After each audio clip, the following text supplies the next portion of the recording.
Hello and welcome back to another An Old Man Watches, and today we're going to be talking about a group of films rather than a single film. I really didn't think that there was kind of enough to do in each of these movies to do like a separate review for each of them, and you'll see why in a second. So this is a discussion of Hercules films from the period 1959 to 1964. Now the original quote-unquote Hercules movie that kind of launched this franchise. It's not really a franchise, but certainly this phenomenon of Hercules films came out in 1958. It was an Italian film starring American bodybuilder Steve Reeves, who is pictured here, very handsome piece of beefcake, was a massive, though not necessarily expected, international hit. It made a stack of money, Hercules, in 1958. Reeves came back in 1959 to make Hercules Unchained. But that was the only time that he returned to the role. That certainly didn't stop the Hercules bandwagon rolling, however. The Italian cinema industry made no less than 22 more Hercules films between 1960 and 1965. I've seen 4 of those films, including Unchained with Steve Reeves, but not including the original Hercules film. As for Mr. Reeves, you don't have to worry about him and the fact that he didn't stick around for this. He became, for a time, the highest paid actor in Europe, despite reportedly turning down the lead roles in both Dr. No and A Fistful of Dollars. So I'm sure Mr. Connery and Mr. Reese were quite happy about some of his business decisions. But yeah, he had quite a successful career of his own, even though he left Hercules behind quite early on, and probably a good choice, that one. Less so the Dr. No and Fistful of Dollars thing. Okay, so what do these Hercules movies feature? And you're going to see a different picture. It's a bit of a change here. You're going to see a different picture on each stage of this discussion this time. I'm going to show you basically the covers of the 4 films that I watched, starting with Hercules Unchanged. Now, obviously, all of these films are going to share the characteristics of being sword and sandal Italian Hercules movies from a pretty similar area. We're only talking about like a 5 to 6 year period. And with the lead actor chosen for their look more than their acting talent, plenty of attractive young women in short skirts and so on. But, like, more than that, what is there to talk about in relation to these movies? And there's a couple of things. First of all, let's talk about Italian cinema and its reputation for subtlety, which is that it doesn't have one. Restraint is not really a thing Italian cinema does. Its most celebrated genres are sword and sandal, spaghetti western, and giallo. They're all movies that tend to be very opulent, very baroque, very over the top. Their horror is similarly oriented. Their unofficial sequels to things like Night of the Living Dead and the like generally tend to turn the volume up, you could say. And Hercules as a phenomenon, a series of films, was certainly not immune to that tendency to add an extra 10%, shall we say. Some of the films really wear this on there. It's right there. They wear their wackiness right there on their sleeves. You've got titles like Hercules Against the Moon Men, Hercules at the Center of the Earth, and Hercules and the Treasure of the Inca. These are, you clearly like, wait a second, Hercules in South America, it's the center of the earth, fighting moon men, what are you talking about? There's clearly like, grabbing science fiction, science fiction-y concepts. There's a real Jules Verne kind of, Jules Verne, Sir Arthur Conan Doyle kind of thing going on here, I feel. They're just mashing those stuff together.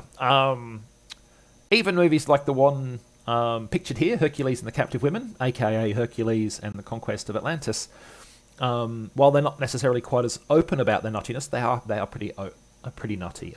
In this particular film, which was my favourite of the 4 that I watched, Hercules' enemies are Aryan superhumans created by exposure to a glowing rock. Atomic Nazis, people. Is it me, or did they miss a trick on the title? I mean, I know I would want to see Hercules versus the Atomic Nazis, like much more than I'd want to see Hercules and the Captive Women. There's some gonzo stuff in here, and that's often the best part, and I think to some extent that's why I did enjoy this particular movie of the 4 the most. The next thing I want to talk about is Hercules. So, a thing with these movies is that Hercules is often quite reluctant to get involved. He wants to get on with his own stuff rather than saving the world or whatever. I mean, really? Who has time? Epic Quest is such a bother. Why would I do that when I can spend my entire time like chasing romantic dalliances or, being fated as a hero for the stuff I already did? Leave me alone. Now, of course, this refusal of the call is a common part of the original Hercules myths. The Greek Hercules was a hero because of his great prowess and accomplishments, not because he was a particularly nice, benevolent person who wanted to get out there and do good things for people.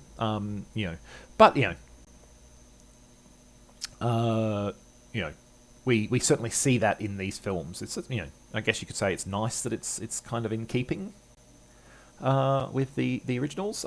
There's also obviously like Joseph Campbell's hero's journey with the refusal of the call is a common step of that. I don't agree with Campbell's idea of a monomyth, but he was in large part basing some of that on Hercules, so I think you can see why it would appear here. And finally, we have franchise fatigue. I mean, it's a truth universally acknowledged, one might say, that the longer you milk a cinematic property, the less reward there is, both in terms of the dollars that the movies make and in terms of the entertainment for those of us watching it. That's particularly going to be the case with a public domain character like Hercules. I mean, anybody can make he's in the public domain. Anybody can basically make a movie about Hercules.